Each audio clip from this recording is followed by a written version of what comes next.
All right, to change your camber for your rear, it's pretty simple, much simpler than the front.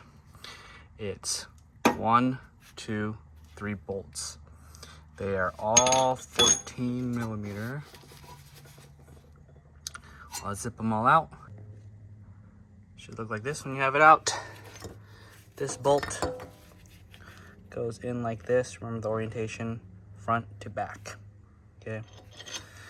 These 2 bolts right here, like this. It's kind of bad now. So you want to bring it to your new one right here. Try to match them up.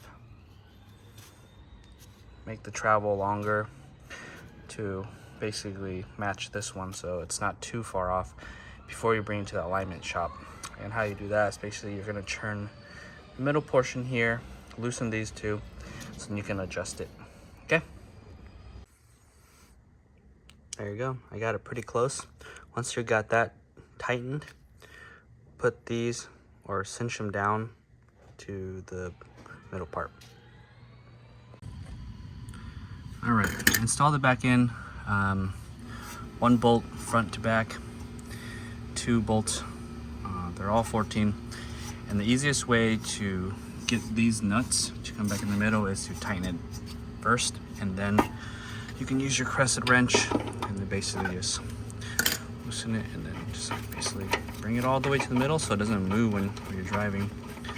So yeah, get it as close as you can to what you had before. Then go to the alignment shop and get it aligned. All right. Perfect.